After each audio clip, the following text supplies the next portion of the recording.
Hi, welcome to Law and Justice. I'm Jane Mulcahy. This is a special series on the topic of relationships matter. And today I'm excited, but a little bit nervous to have Ruth Maxwell joining me. And I think, Ruth, you're a little bit nervous too. Is that right? Yeah, but hopefully once we get into it, I won't be so nervous. Yeah. Well, I think it's natural because we're going to be discussing some very important um, and tricky matters. But I'm really honored, Ruth, that you agreed to come on the podcast to share your experiences and insights with me. So thank you very much for that. And it's, as I say, a pleasure and a privilege to have you here. Thanks, Jane. Thank you. So before we get really into the heart of the discussion, Ruth, can you tell me a little bit about yourself, please, and your background? Well, I've worked in administration most of my life, and I think one of the most prominent jobs I had was in the county council in the housing section and then the motor tax section. So that kind of really brought me to the enjoyable side of helping and assisting people have equal accesses to services and things like that. So at the time of my attack, then I would have been an office manager, so I would have kind of moved up in that area. I wasn't too long in that job at the time, but there was just something always there that I just like to be so organized, efficient, and just looking after people as best I could throughout the years. Um, my kind of hobbies, I used to love running all the time. I'd run marathons, climb mountains. So I spent a lot of time working throughout the years at different types of sports. Okay. But after the attack, I kind of knew that something had to give in some way. So when sentencing was over, because previous to, the sentencing, I kind of kept quite a low profile and stuff because anything that you would say or be involved in, I didn't want anything affecting the trial process. But Mhm. so my Free National Self-Defence Days was something that I'd set up immediately after the trial, and I had the support of Self Protection Ireland and SBG Gym, um, with Coach Kavanagh and Jacqueline and Nita in Dublin, which was absolutely brilliant. It's been a great success throughout the years. And then I had the Not Consent exhibition as well, kind of running side by side.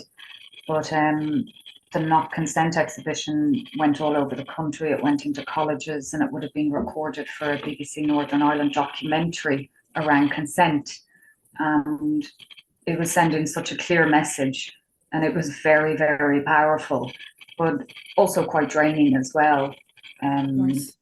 because you're representing all of those victims, and it just has to be full of compassion and empathy and gentleness. And I always had to take time out after the exhibition because you meet so many people with so many different experiences. Hmm. So I'd have to revert back then for a couple of weeks just on my own to kind of absorb and digest everything. But they were so close to my heart, both of those events.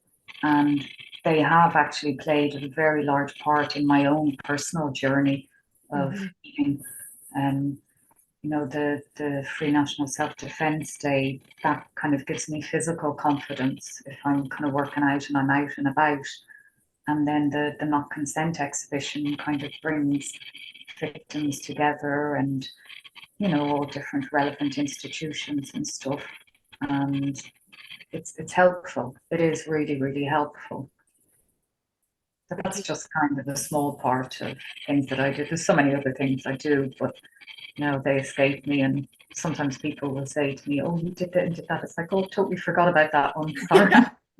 Well, I suppose that's a great point. I mean, we are all multiple things, and there's many, many different parts to ourselves, and some become more prominent at a given time. And because of what happened to you, you ended up stepping into a particular space and into activism, which we will discuss a bit more as we go on.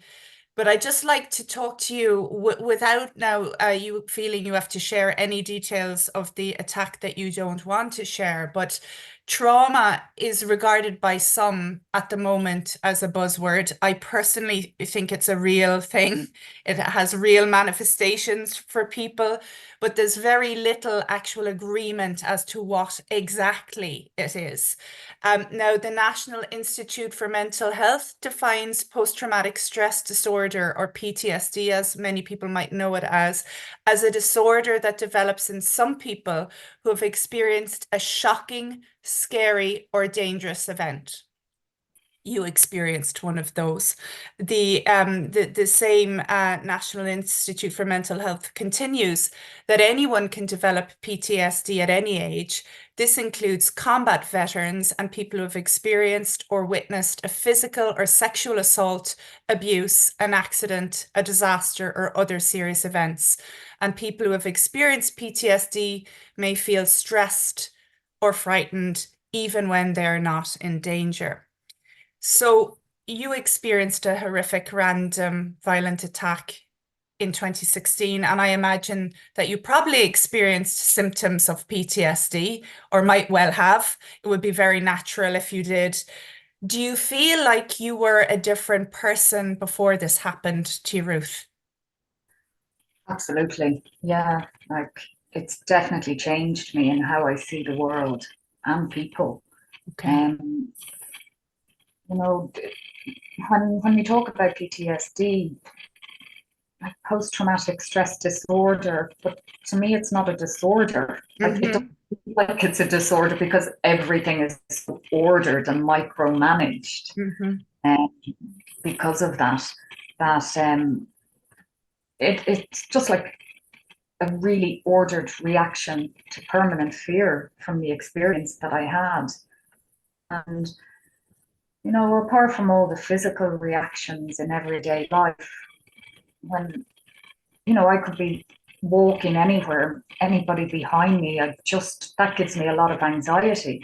Mm-hmm. And a lot of the time I step aside and just let people go by. But when we had the pandemic and we had the 2 meter distance, I loved it. It was like Okay. people Yeah. were not anywhere near me, on top of me. And even now, if I'm in the supermarket at a queue at the cash register, that in itself is really, really tough anyway. Mm-hmm. And then somebody's so close to me, and you can nearly feel them breathing behind you. And I keep turning, and it's like, okay, I need to stand to the side. Mm-hmm. So at least I have full view of what's going on. Um, that's only one of the small little things. But like, there's things that you wouldn't expect. A guy was attacked on a really lovely sunny day, and I'll never forget that part of it. Right. I get so scared in the wintertime in the dark when I'm out and about. I don't like to be out when it's dark. Um, the And same as has that, sorry, Ruth, has that intensified since the attack? That kind of fear of the dark? Because many people have a bit of fear of the dark, especially women walking on their own, you know? yeah. But when I get to my house and I've a spotlight at the side that the minute I get out of the car or pull up or whatever, it's lit up. So that's Hmm. that's really good for me. But when I put the key in the door, I still get this sense of panic that I'm not okay until I get inside and lock the door. But then I'll wake during the night with the sleep paralysis and I'm frozen on the spot and I'm going, okay, right, you're in the house, but now you still don't feel any different. Okay. And when I load up my stove in the kitchen when I'm going to bed because it's connected to the back boiler, and I think that's great now into bed, and then you can hear the wood crackling in it, and that frightens me. Putting on the dishwasher at night before I go to bed, that as well. And it's like, Noises. yeah, and I know, but you become very, very sensitive to sounds and things that are around you. Um, can I ever get rid of it? I don't think so. It's just trying to manage it. And Yeah. when you don't realize as well as that manifests itself medically too. Like Right. a few health issues at the moment, which what it what the actual medical issue does, it secretes kind of something that gives you anxiety. Hmm. So we're trying to treat that as well. But it's like, okay, so this thing is giving me anxiety medically, but that on top of my own natural anxiety, it's, yeah, you go into a bit of a brain fog. So I'm trying to get that sorted at the moment because I've said to them, I said, I can't be functioning like this. This medical issue needs to be addressed properly. Yeah, that's very interesting about anxiety, though, even because what it has already happened, the bad thing has already happened, so you're fearing the past. And so even what you said about post-traumatic stress disorder is really interesting because it isn't post in one way. The horrible attack is in the past, but some of the symptoms are still ongoing in the present, and the fear, and as you say, trying to manage and convince yourself you're safe when your body doesn't feel that way, unfortunately. But that is very natural and normal. So to pathologize it and call it a disorder is a bit problematic, to say the least. Um, to just move on for a moment, just in a general sense, because obviously you are one survivor of a particular awful, violent assault. Other people experience things slightly differently. They might freeze. You were able to fight back a bit. From the newspaper reports that I read, and your hand got hurt in that process, Yeah, didn't it? yeah, like he had a knife to my chin and then moved it to my throat, and he had cable ties and duct tape at Oh. the scene. But I had my thumb under my handbag, so I was able to fend off the hand that he was trying to get over my mouth with the dirty rag. Mhm. And the minute he moved the knife from there down to my throat, I knew. I was like, okay, right. Because we'd struggled. He couldn't get me down on the ground because I was wearing really good runners that they were specifically for trail. And I probably shouldn't have been wearing them to work, like, because trail runners, you wouldn't. And I was very lucky that day, very, very lucky. But so funny because my mother always walked with the handbag like that and Mm. close to her. I was Right. like, I was always afraid. She was from the country, and in the city, she'd always be like that. And it's something I guess I got from her. But that had me in a position then where I was able to pull my hand out and just grab the blade of the knife at my throat. Yeah. It was the option. There's nothing Yeah. else. And which Uh, is amazing because that was unconscious. You couldn't have planned it. If you were told this incident may come up, you might think you'd do it, but your body responded in that way at that point. Another victim might not have been able to do that, even if their hand had been there. They might have frozen, and they are nonetheless a victim, regardless of how you respond, is the point I'm trying to make rather poorly.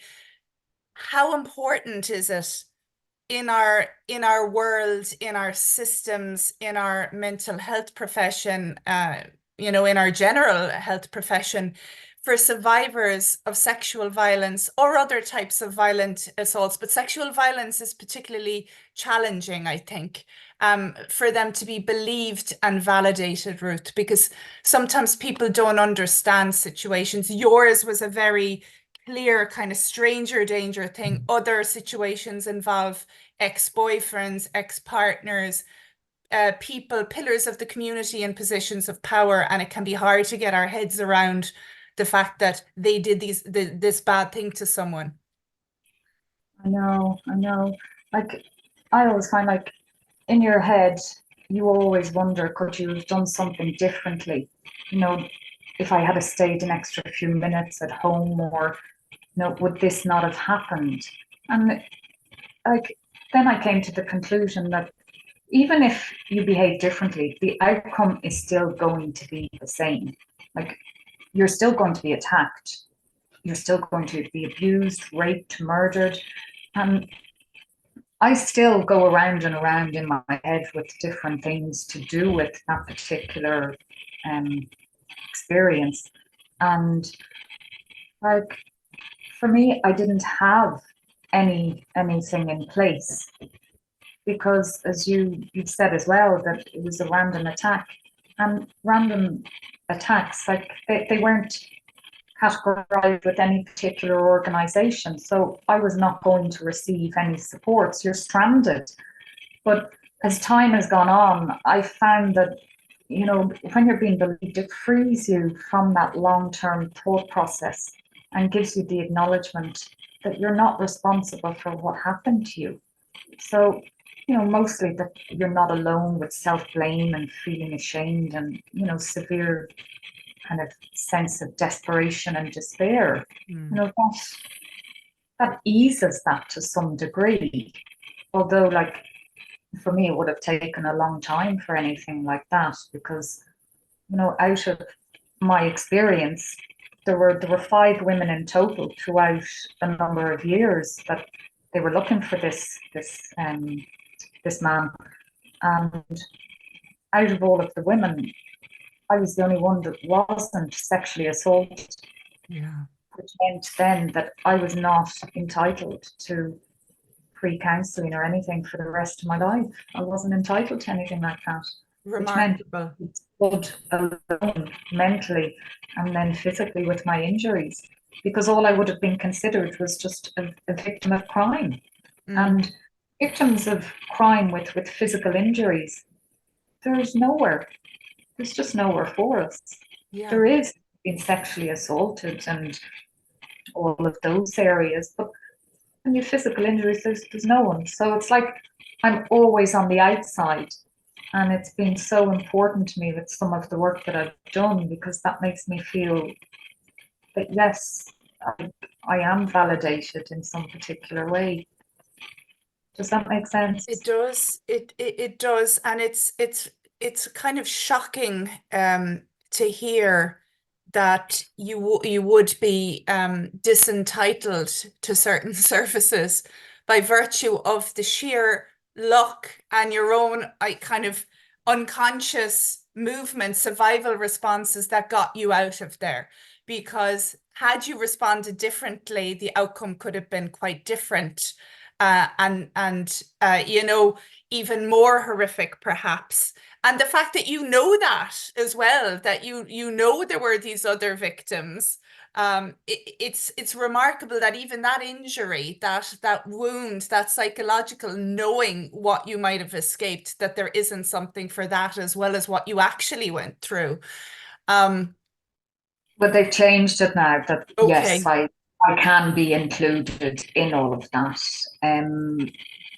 So I have kind of sought counselling now through my GP, but that's in another county and the waiting list is 3 to 6 months. So it's an hour and a half drive there and an hour and a half drive back, which is, I Yeah, don't quite accept. burdensome, Yeah, burdensome.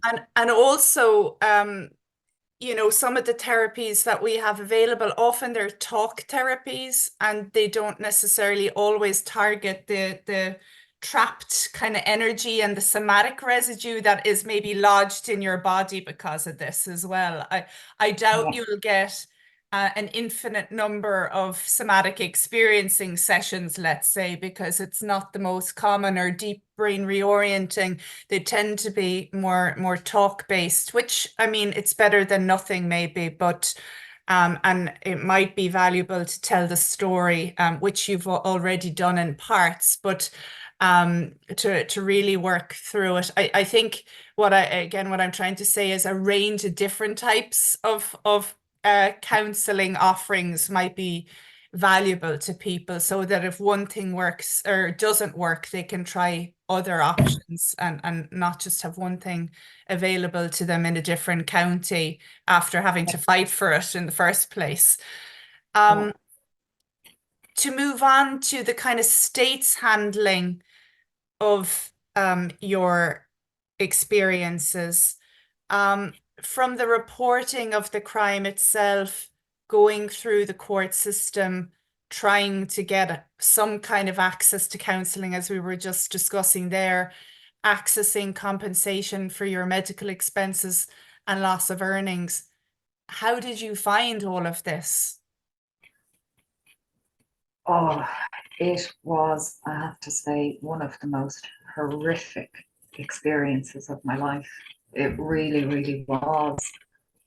I I would have presumed when something like that would happen that there'd there'd be a trauma kind of team in place to go through everything with the whole five women, because this wasn't just about me, that they would have taken us aside and gone through everything with us and really made sure that whatever we needed would have been there.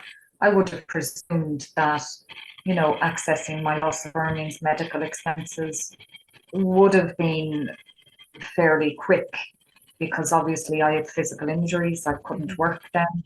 And as time was going on, like the mental trauma was just becoming more and more apparent because I was Mhm. kind of treating more myself. But like trying to apply for compensation, I mean, it's through a scheme set up by the Department of Justice. And I've never experienced such contempt and hostility where you are at your most vulnerable. And I was really clear in asking the Minister for Justice at the time to make sure that all of the staff were given trauma informed Mhm. training. And I was assured that yes, they would be, but just not new staff, or new staff, just not previous staff. Mhm. That's not making any sense to me. But I have never seen anything that was so traumatizing, like post the attack in that Okay. respect. Like you would presume after kind of all my research and things like that on it, you would have presumed that there'd just be an interim payment instantly to kind of help you with your medical Mhm. expenses, help you, with your loss of earnings. But no, no, what you had to do was just pay for everything yourself and then keep the original receipts and you'd send them off. And the case with the Criminal Injuries Compensation Tribunal goes on for years because they will wait for a trial and the outcome of the trial and then the appeal as well. So you're looking at 4.5 years anyway. Okay. But within Wow. that time, you're opening up to a kind of a life of poverty, really. You lose everything, Mhm. everything. So Yeah, that's because a tough one. I imagine it would be very hard again with just the trauma symptoms maybe emerging to be around people, to be at work, to be your old self, taking care of people, being very efficient and all of that, that your head just wouldn't be in it aside from additional physical injuries that you might have.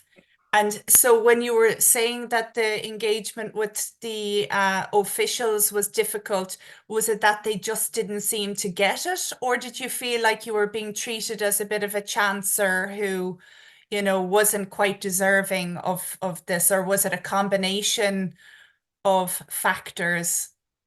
It's their process Okay. from start to finish. They do state that they will reduce your payment if they consider you to not be good character.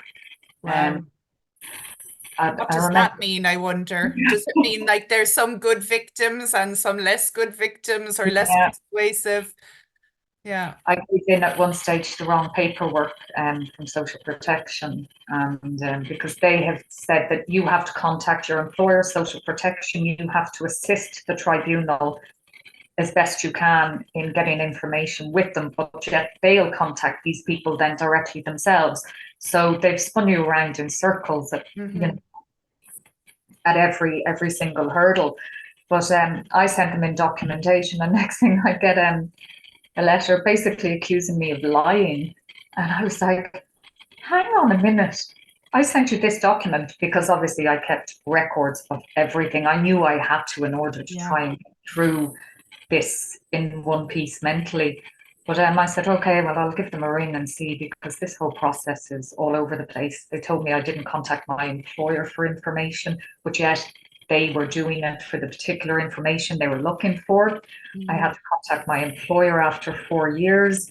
I said, they're looking for more information. He said, they rang us once and that was it. Like, they never got in touch with us again. So I said, fine. So I picked up the phone and I rang them and I said, I just want to go through the actual process so I can submit all the right documentation, have it done in an efficient and speedy manner. Because obviously, being an office manager and that being my area, administration, I knew that the process was all over the place, completely all over the place, and I thought it was me. And I was told on the other end of the phone that uh, we need you to get off the phone now. There's people with worse injuries probably calling who need to talk to us. Oh, wow. I sorry, what did you say to me? Appalling. I was stunned, and the person kind of went, well, yes, I haven't got time for this. And I went, so if I want to make a complaint, a formal complaint, I said, who do I do that to? Or you can go to the ombudsman, or you can go to the secretary of the tribunal. And I thought to myself, okay, this is another rabbit hole. I can't take my eye off what I have to do here, which is to get to the end of this process. So everything else then would just be sidetracked. So I did send in a formal complaint to the secretary of the tribunal, and I had CC'd or BCC'd the Minister for Justice from that moment on in every single bit of correspondence throughout the whole thing. Yeah. I said, this is not acceptable in any way. It was fine dealing with all of that. And I'm only at a stage now, really, where I can speak about this without breaking down crying. Yeah, I can Because imagine. it it was 4 years of my life. Like, it only reached a conclusion in 2020, just as lockdown had started. And if you're not happy with your award, you can't even ask them a question because that's considered an appeal. And then you have to begin the process again from the beginning. So Wow. you need garda reports, police reports, or all different reports. And some of the reports I hadn't got. So I had to ask the detectives, and they got court documents from the DPP's office, and they wouldn't accept them. What? So, yeah, yeah. Okay. It's kind of very, very strange sounding, aside from the fact that it sounds quite abusive as a system. Well, Having been through what you'd been through, um, totally trauma blind and deeply problematic in terms of the communication with you, and that what you experienced wasn't bad enough, for the person on the phone to be bothered. Shocking. Um, but and it I'm wasn't. very sorry, having heard you just say there that it's taken you this long before you can talk about it without weeping. I am very sorry for that experience on top of the original source of the pain. And that's one of the first things that they might have said to you, regardless of the outcome. It's just people phoning that number are doing so under a great emotional distress. Um, just on this point now, because the topic is relationships matter, and we've been going through a lot of paperwork with our son because he's autistic, and it's really difficult. It's very challenging. It's stressful. There's so many different places. Like you're saying, you have to keep records, copies of what you sent so that you know where you sent them. Um, and and you were going through all of this after horrific mental and physical injuries and trauma, having to try and keep it all straight.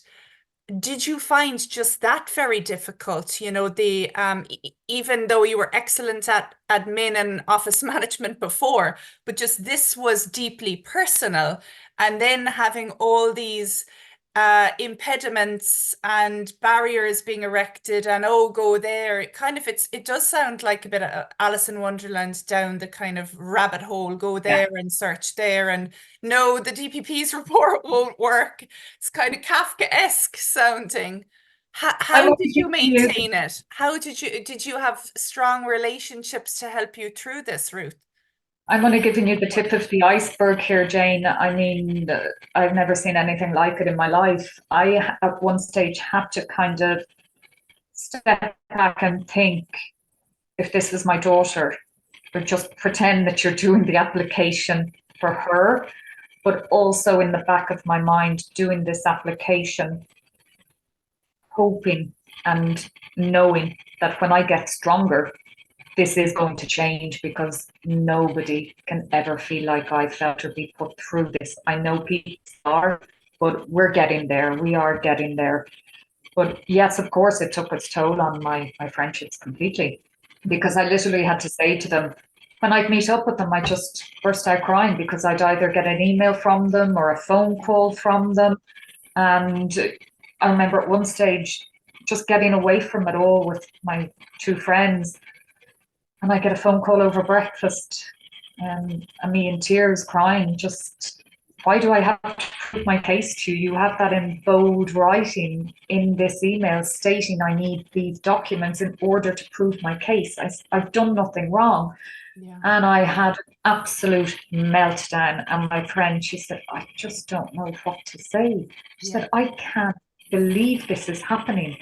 And I said, well, I said, what I'm actually going to have to do now, I'm going to have to park all my friendships until this is sorted. Oh, yeah. Yeah. Well, Because I couldn't be around my friends, because I am the strong person. So me around my friends just crying the whole time over stuff that they can't even believe is actually happening to someone. And all I had to say was, okay, right, I have to park all my friendships for the moment. When I need you, I'll call you, but I'm going to have to take this on full time, um, and get this sorted as best I can. And when I need you and I'm ready, I'll phone you, I'll come up to you. But until then, I can't do this to any of you. I can't put you through this. And it was the same like with my daughter. It was quite difficult with her, because she was so much closer to me. mhm. And she was there with all the emails over the years, over and over. And I remember going to spend a couple of days before Christmas with her in the Netherlands. And I was really excited about, getting the flight on my own and making it the whole way to where she was outside The Hague. And I'm on the tram and I'm like, I can do this. And then at the last minute, she was like, I'm going to meet you at the tram. I said, I can't remember which little road I had to go down. So I was so close to actually conquering all my anxiety about getting there to her. And we walk in the door into her apartment, and there's an email from the tribunal. And Mm. she took my phone. She said, you're here to get away from this, Mom. I said, I know. I said, but this is an important one. So Nolan Blackwell had stepped in and had a legal team in place for me, and just to go through the end stage of it, which did take the burden off me mentally. Yes. And that was then when I was like, okay, I can kind of get back to all my friendships and everything. But then the pandemic had hit. I'd bought my little cottage, so I moved away. I said, okay, I'm starting again. Then I began my new relationship, and life has just changed. It's changed so much. But I miss my friends, and sometimes I'm like, I need to see my friends, but I know they're there whenever I need them, like they always have been. But But it's an yeah, interesting point, Ruth, as well, just about how you were the victim in all of this, but there's other damage that's done when a person suffers in this way. The people who love them and care about them are filled with pain as well on their behalf. And also their sense of safety in the world is also shattered, that this could happen to someone that they care about.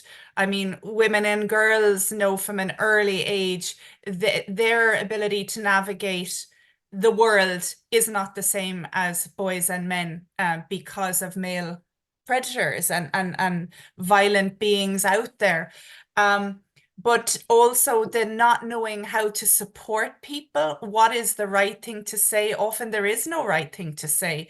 Often people are possibly overwhelmed as well when you're meant to be having a nice weekend and you can't switch it off, that you can't not look at the email, but you can't ever just switch off what happened. That's the other reality of these things. As you say, it's learning to deal with it, and with time, um, things are maybe not quite as, ever present or destabilizing. But I don't think anything prepares friends or family members for that changed reality either. And it's good that you got the support when you needed it, to kind of progress, your case, you know, with the tribunal. That is heartening to hear.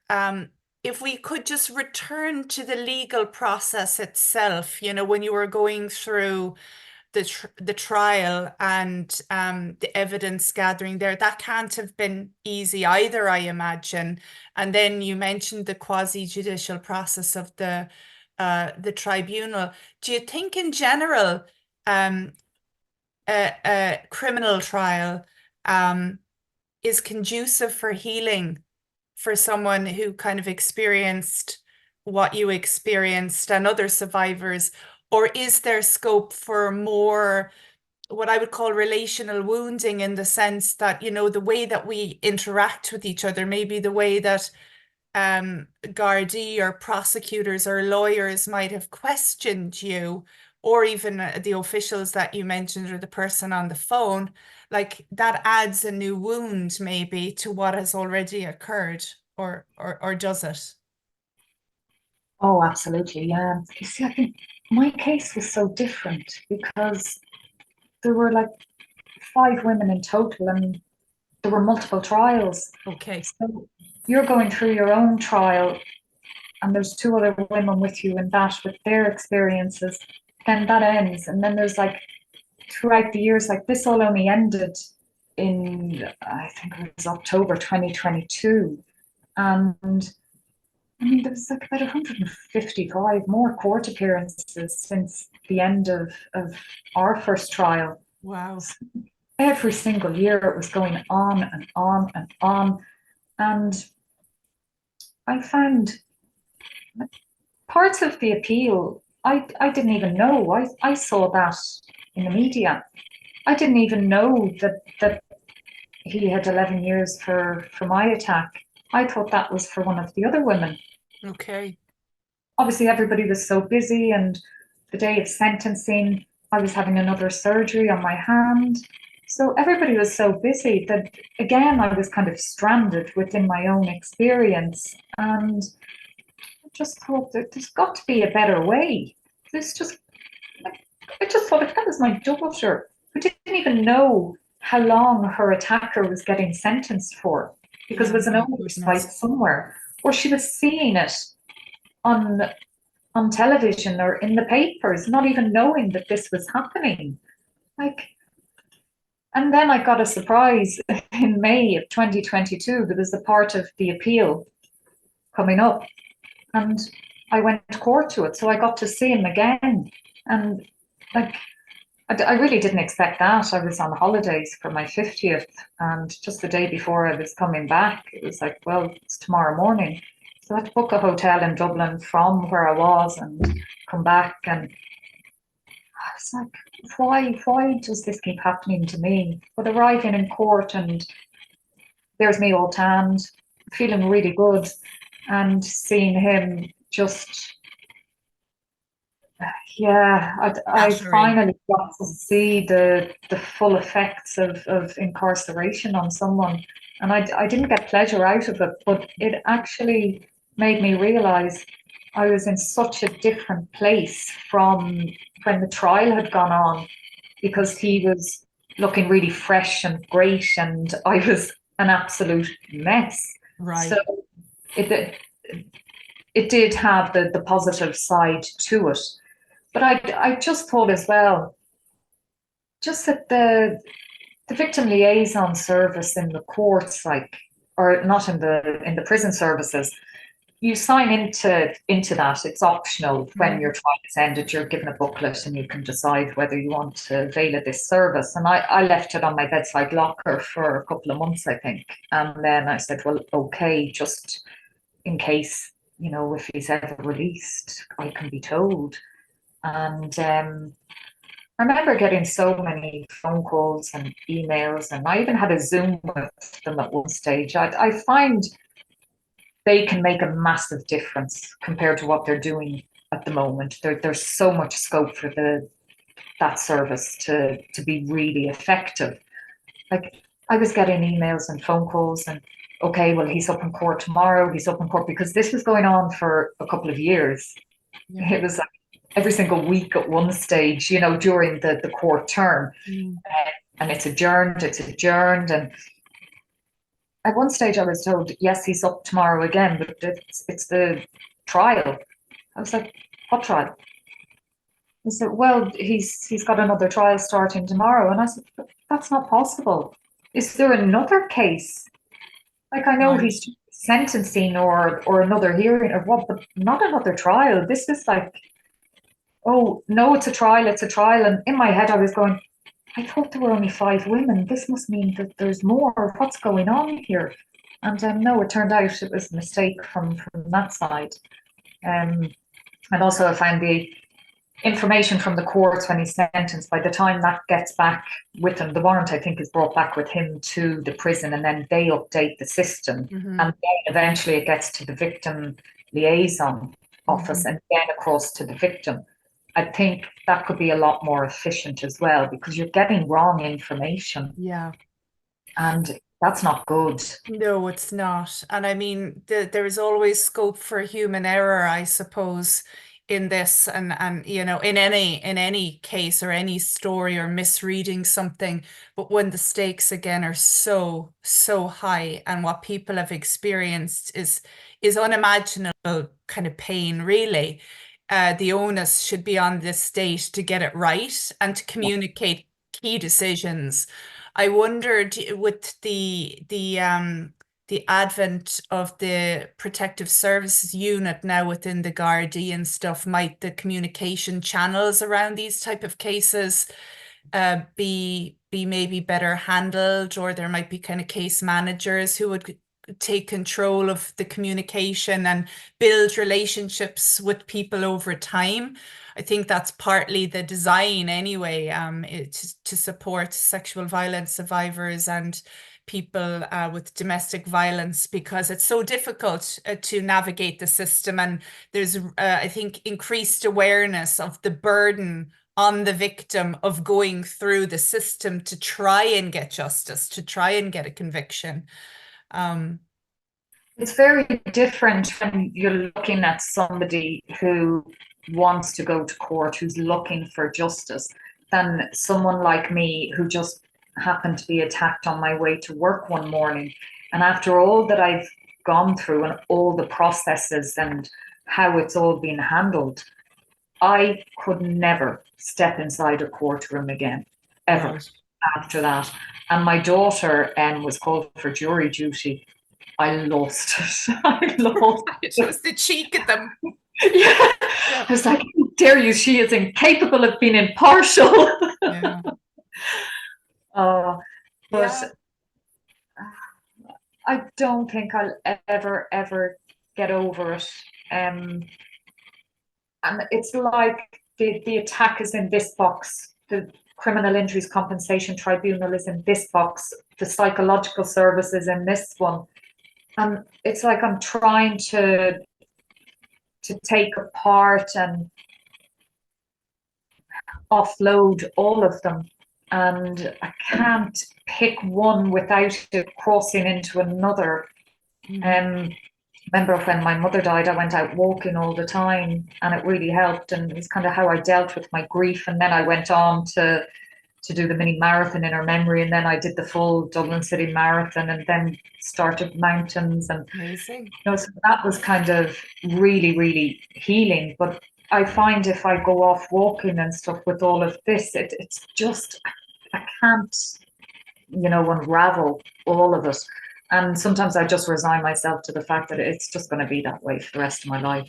All of It's like a bittersweet moment of cold comfort. The fact that I survived, but yet what I went through after is just, it doesn't even bear thinking about. And I end up thinking an awful lot about fatal injuries and, the Yeah. Ashling case, like what her family would have had to go through. And I refused to do so many interviews in relation to that because I just thought I know what they've to go through. And it's, yeah, it's absolutely horrific, horrific. There Yeah. should be support. There really, really should be. But I find myself turning to, I don't know, to try and change things that will make the difference. and ease people's pain, because there's so much pain in this country. Yeah. Interestingly, just on that about fatal injuries, I had a conversation once after I gave a talk on trauma from the offender perspective, which is often what I talk about. Because my research was on long sentence male prisoners, but one of the prosecutors was saying sometimes for them it's easier where there isn't an alive victim because the pain of that victim is immense. Now that's a shocking, awful thing to say on the one hand, but given what you're saying as well here, there's that very real um, just enduring pain that people navigate, and a conviction, as you say, is not the end of it. Getting your compensation is not the end of it. Getting access to counseling necessarily isn't the end of it. Just on sentencing, while we're still kind of on this point about the system, do you have any reflections on the sentencing process, or would you like to see reform in this area? Well, like my attacker for the attacks with myself and the other four women, I mean, he is now the longest serving prisoner in the system now. I mean, got a sentence of 34 and a half years in total, even though whatever happened with my sentencing and that was appealed and reduced right down, it's, collectively, that is a really good sentence because it's all consecutive. Mm-hmm. Whereas there are other cases where there's been multiple murder victims of the same offender and only getting concurrent, which means only serving one life sentence for four murders. Mm-hmm. And that's not okay. That should be done away with completely in cases like this concurrent sentencing. It should be consecutive all the way without a shadow of a doubt. And then there should also be life without parole introduced at some stage.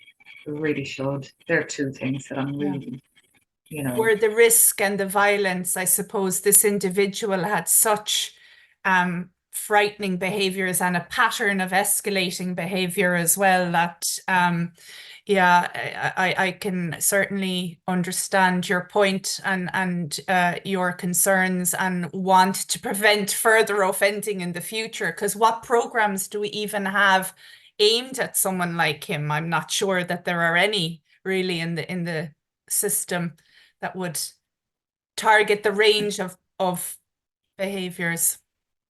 yeah, there should be mandatory sex offender programs. I don't know will that ever happen, but in cases, like my attack and stuff, what I always say that he was just escalating up to become a serial killer because Mm-hmm.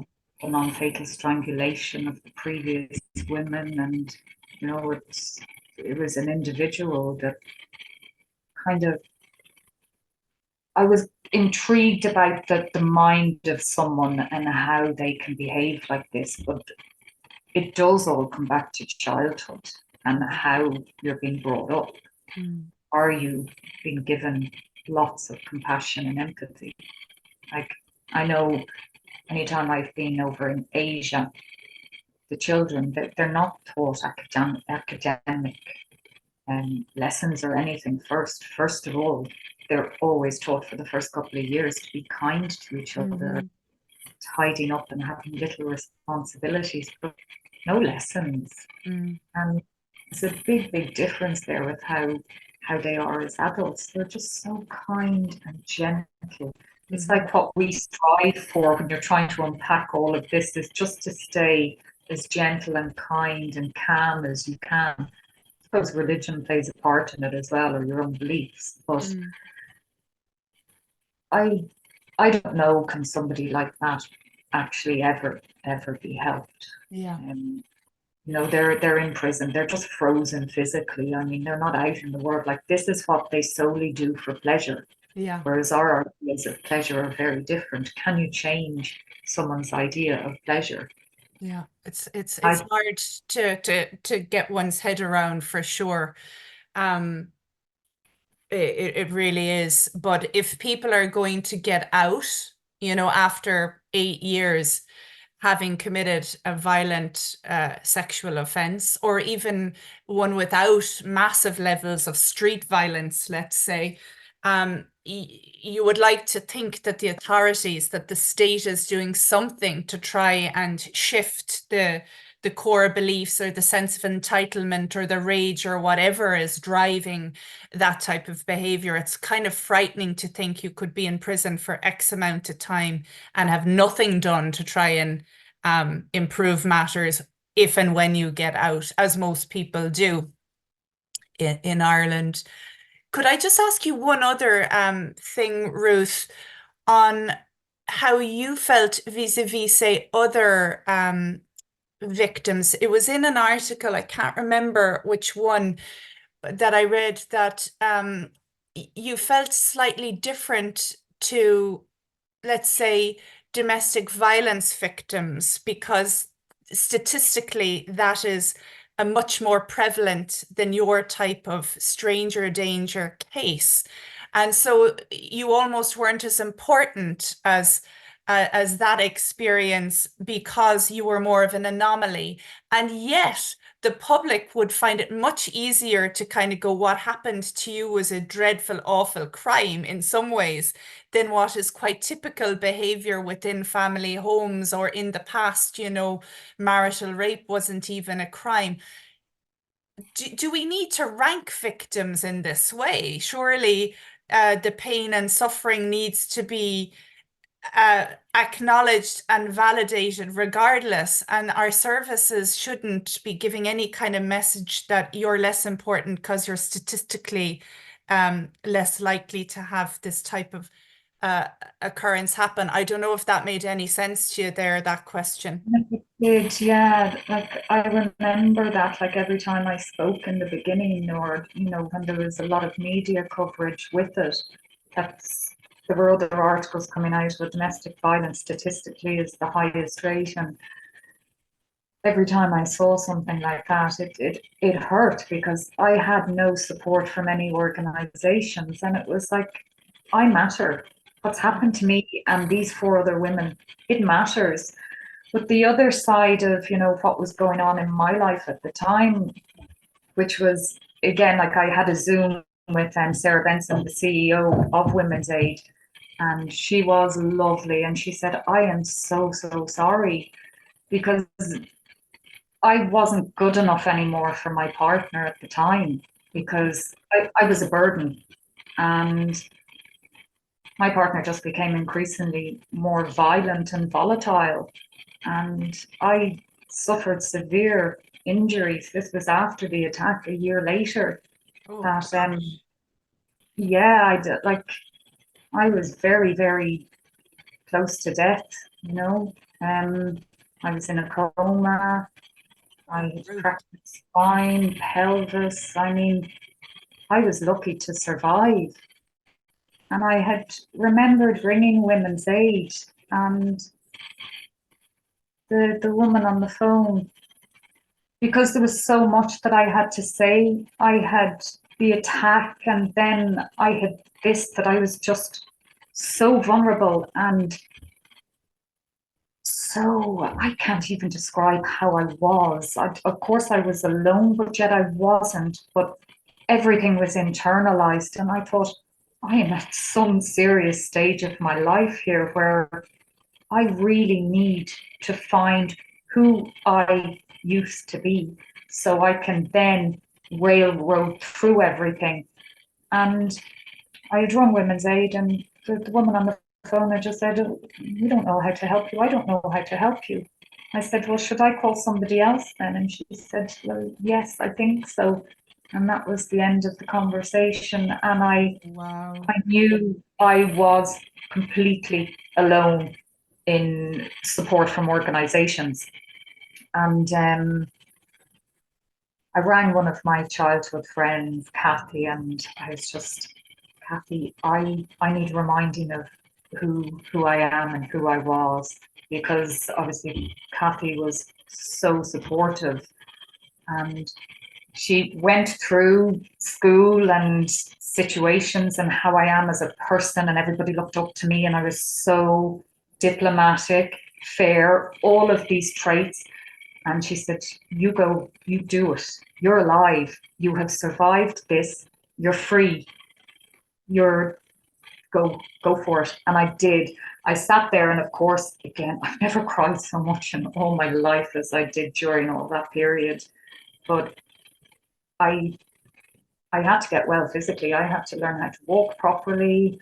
I had internal bleeding, lost my spleen, lungs had collapsed. I mean, I don't think I've ever been so much of a physical and mental wreck in my life. But again, I turned to nature and I turned to music and friends who were yoga instructors and all these different things to tell me what way should I breathe. And so I took like a couple of months for just learning to walk, then going in to do aqua aerobics. And because I had a trial coming up, and I knew that if I hadn't have survived, the trial was in trouble to some degree, because obviously being one of the main witnesses, I knew the importance of it at that stage. So by the time the trial came, like, yeah, I was feeling better physically. I'd put on weight and I, I was on track.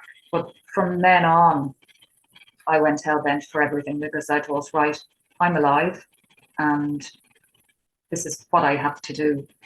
And if I have to continue on for the rest of my life, trying to push for more with the tribunal and compensating victims of crime, I will.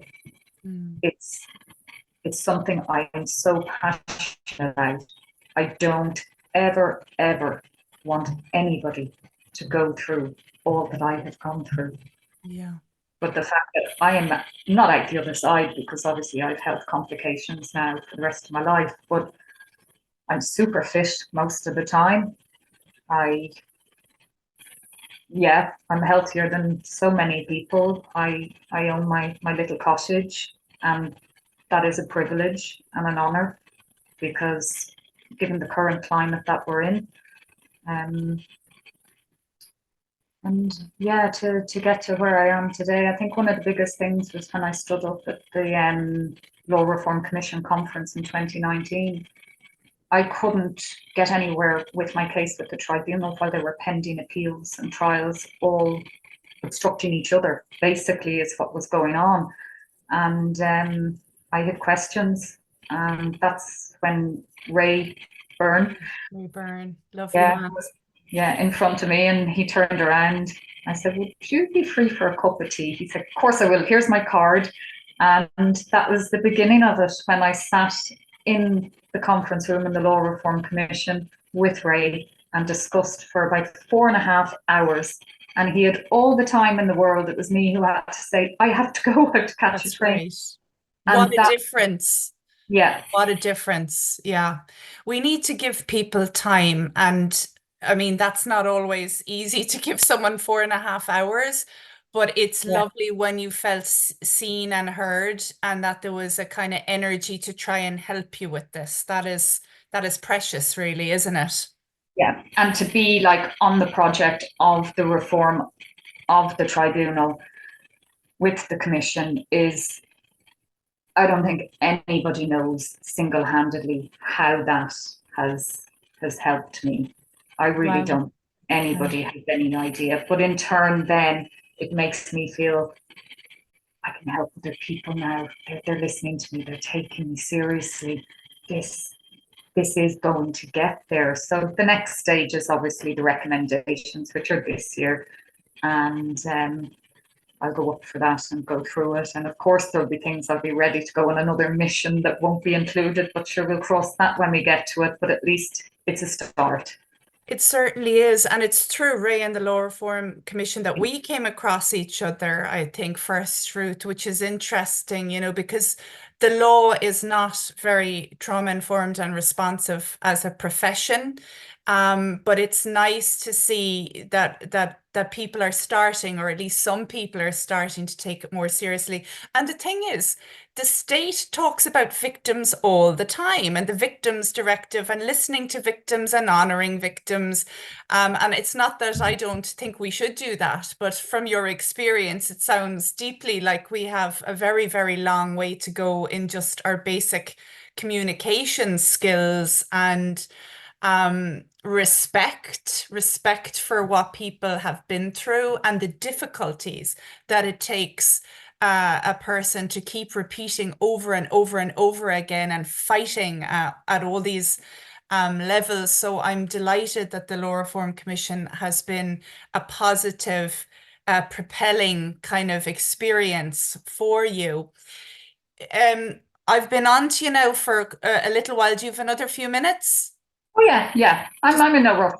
okay, just another couple. How would you like people in positions of including lawyers and academics, to interact with survivors, Ruth?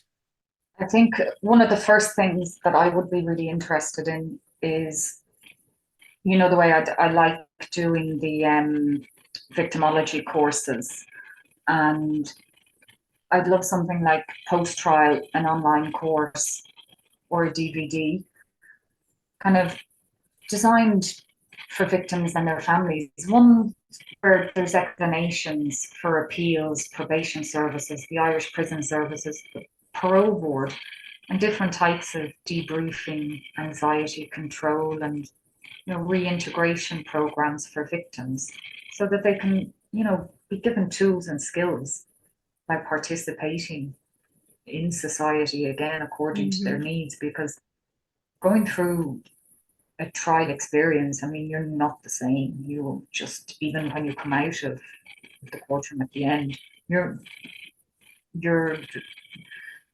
how do you say it? Like, you're kind of hyper in a way, and you want to do so much if things were so hard.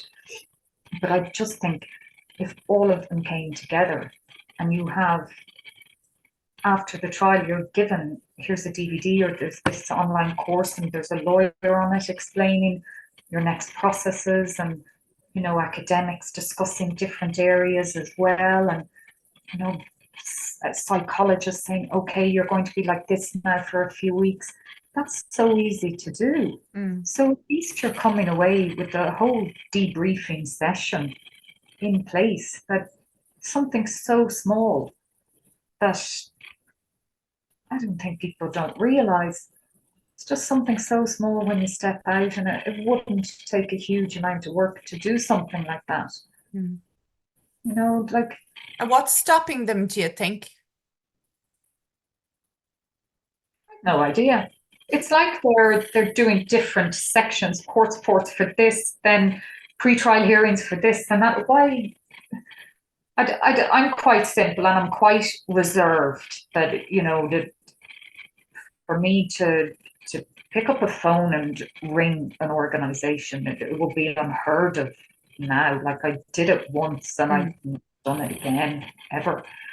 Um, it would be it would have suited me so well just to come out of court and go, there's a little DVD now that yourself and your friends and your family could watch. It just explains things, and okay, Great idea. I really love the one where they're talking about anxiety now after court and how you're Mm. going to feel in the next couple of weeks. And, oh, it's great to know that the appeal hearings kind of come up 2 years later, and, all these different things, but yet so compact that you're going, oh, yeah, I have a bit of knowledge there. I know what's going on, instead of just being solely a witness that's on the sidelines of your own case and experience. Yeah. And when I joined one of your online discussions, there were a range of people there, including some other survivors, and Mary Crilly from the Cork Rape Crisis Centre was there.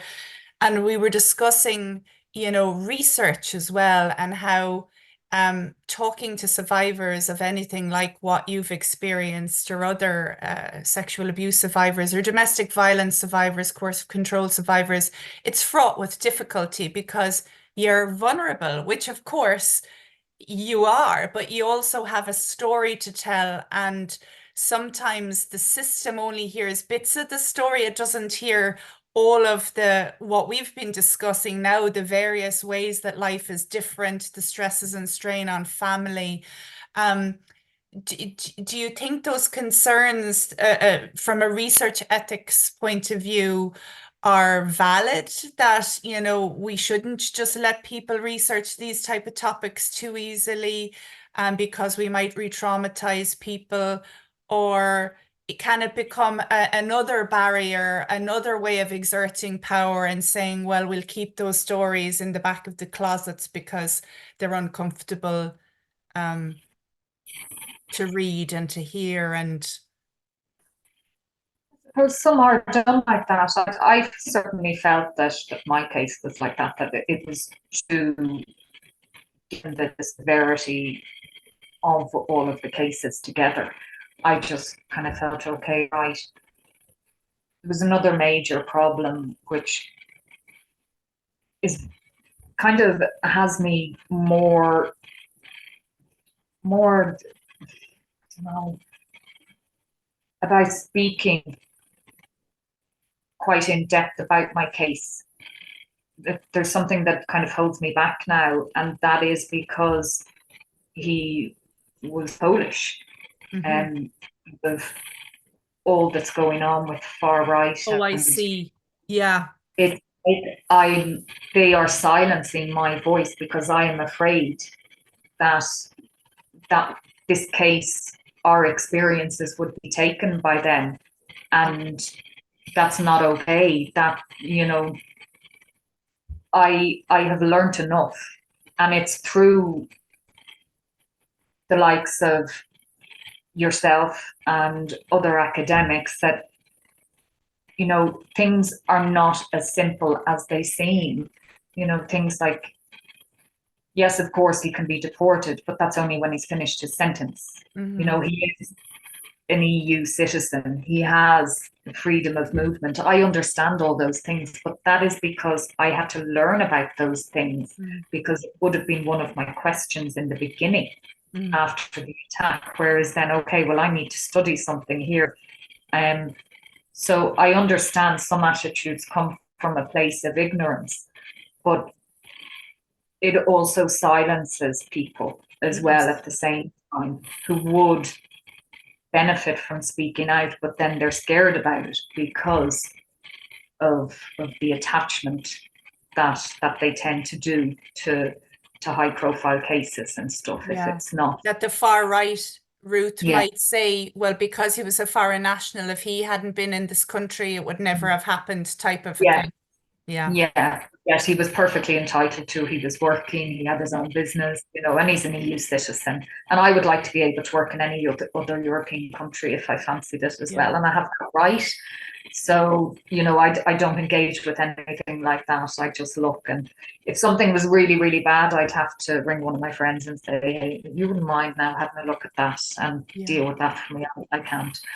Like the likes of Mary Crilly, though, I mean, she is phenomenal in the work that she does. All I had to do was ask for a Zoom. I had the prison services referred the survivor on to me in relation to stalking. So I set up the Zoom with the Law Reform Commission. Ray was on it, and Mary, and the two survivors in question went through exactly what they could do, what legislation was there, um, to bring that in.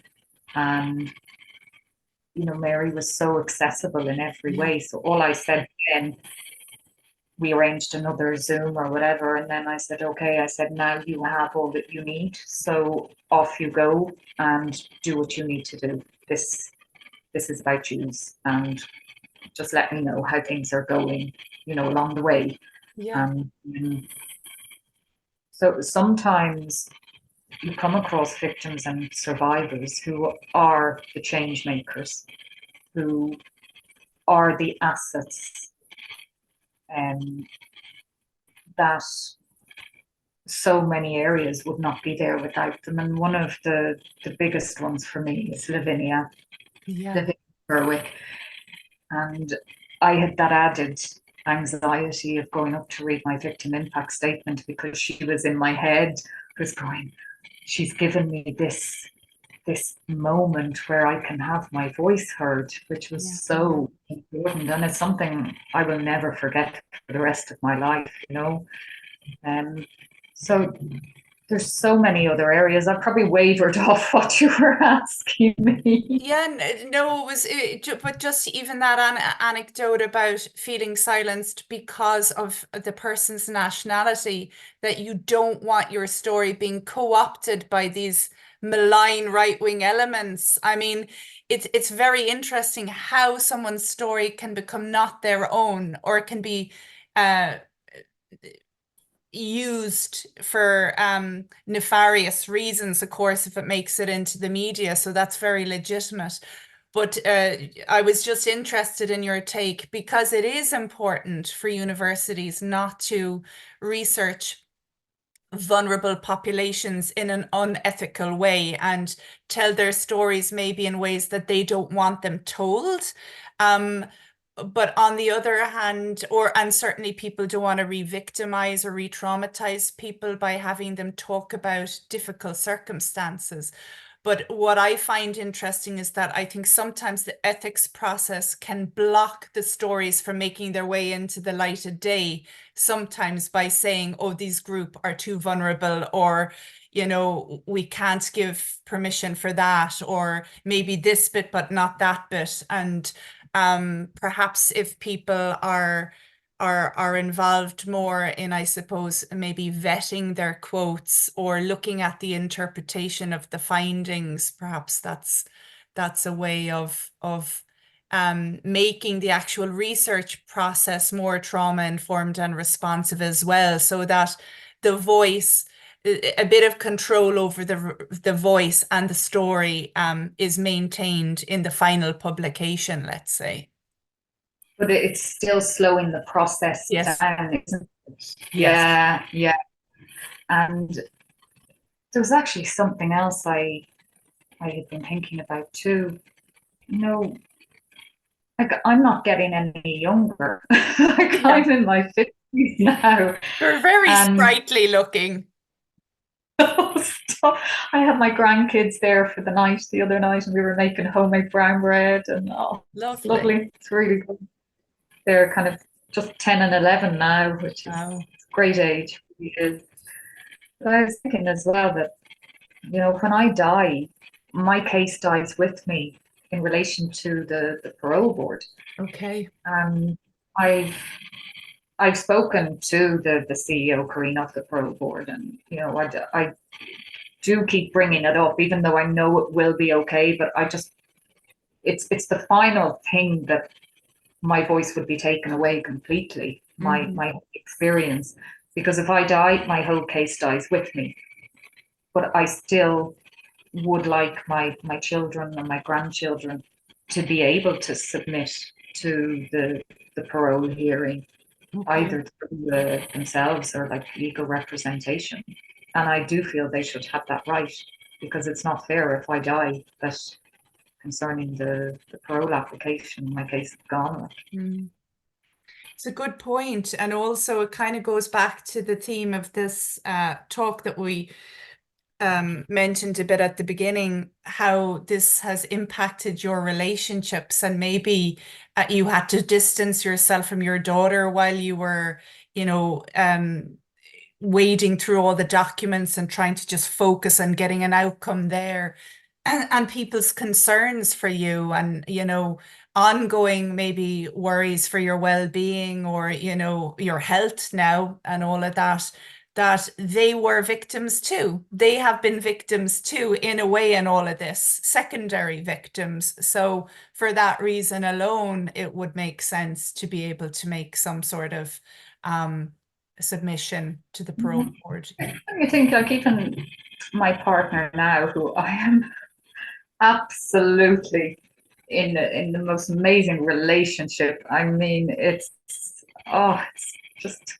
I, I'm so happy for you. but I mean, even my Deserve it. current partner would be experiencing. a domino effect from the attack as well, be it, my physical injuries and needing help with different things. And I try to be so independent and stuff, but sometimes I just have to stand there and go, I can't do that. I just can't do it. Whereas a long time ago, I would have just cried.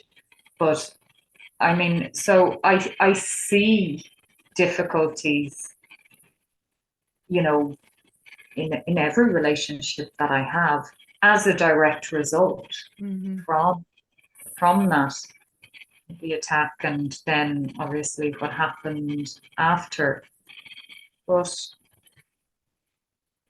I think the type of person that I am, that I just always want to just strive for joy and contentment, and all those lovely things that I'm well capable of getting. It's like, go up a mountain and you're just, yes, I did it.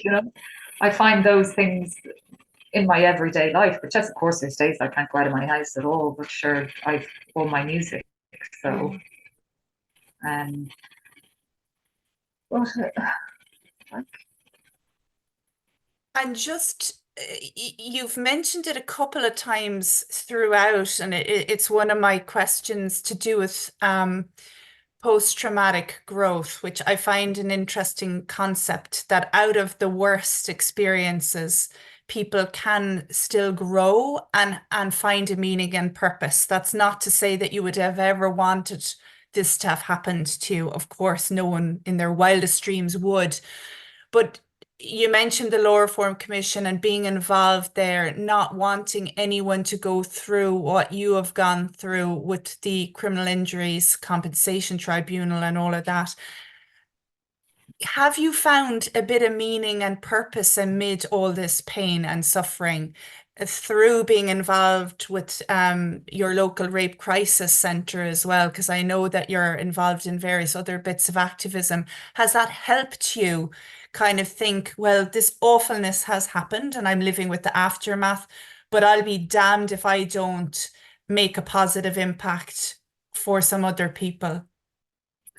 I remember saying at one stage to someone that, I wanted to make an impact, and then being told, well, you've already done that because you got away from him, and you were instrumental in having him caught, so you had made an True, yeah. impact here. Um, like, I did as well get like an apology from the tribunal because I demanded it. So that kind of did help a little bit, but obviously not enough. But I do find, being on the board with the Sligo Leitrim Cavan Rape Crisis Centre, the CEO, David Madden, like, he's a psychoanalyst, so he counsels himself True. Yeah. and in the centre.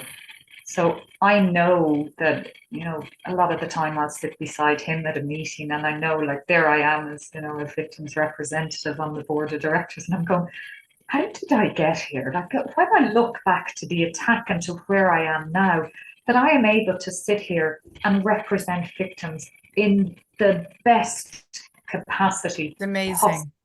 How do I have that mental drive to do that?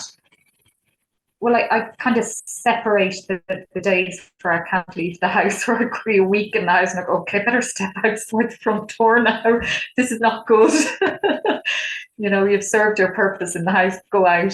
Yeah. But I like the Irish Council of Civil Liberties as well. I mean, they're a great support. And there's the intellectual side, which helps me have the right support for change, legislation, all of that.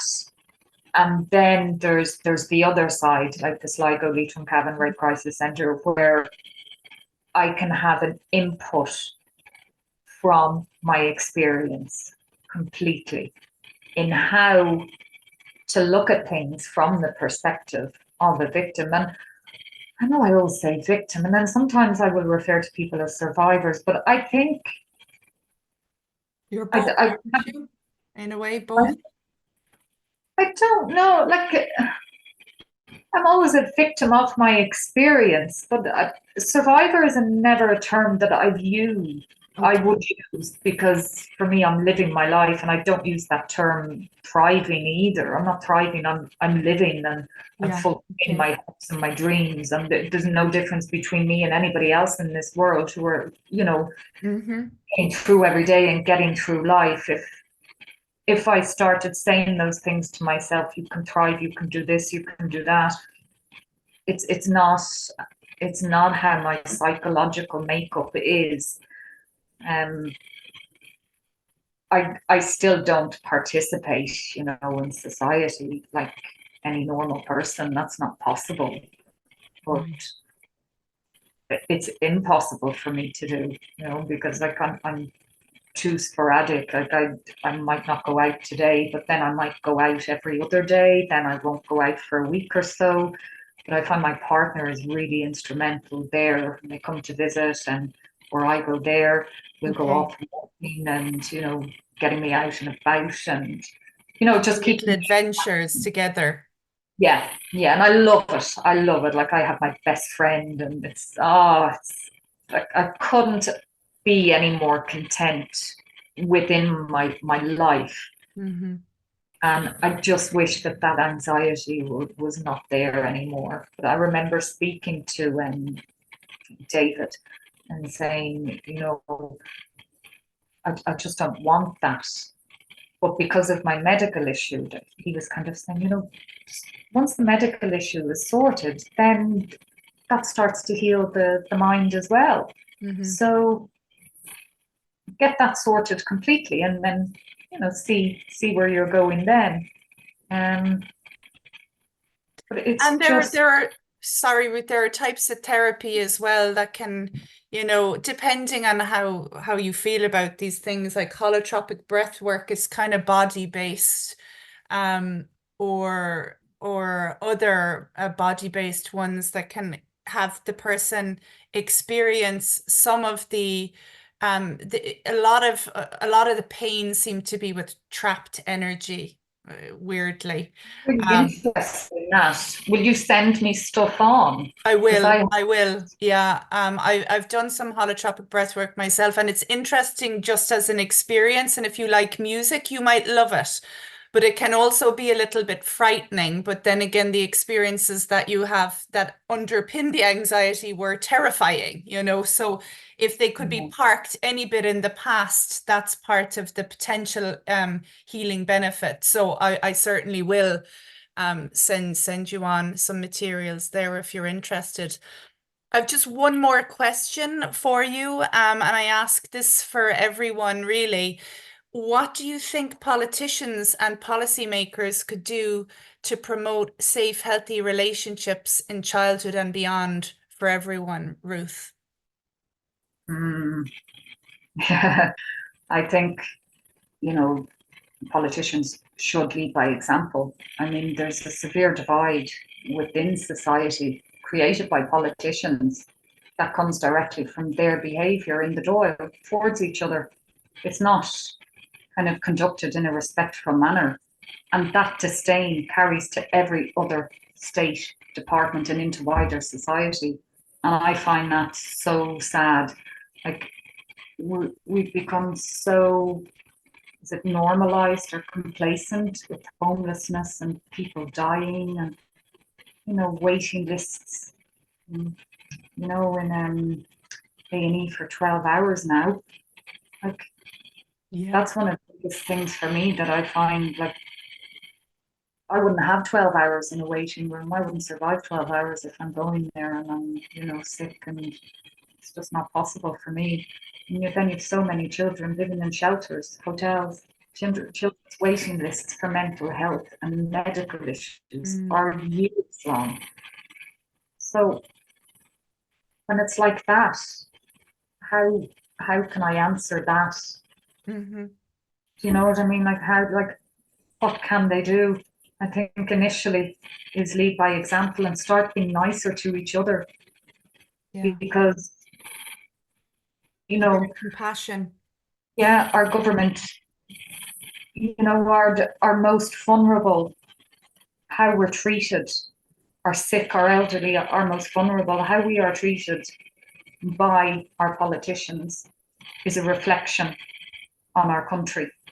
And I think if everybody just started to be a bit more respectful with each other up in the door, because you watch that, and sometimes I'm just aghast.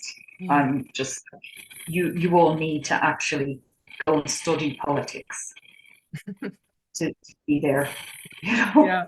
Yeah. And learn a bit of But empathy and common decency and yeah, have regard for one another. I take your point. Yeah. Yeah. I found that question hard. I really do. Like, how can they change all that?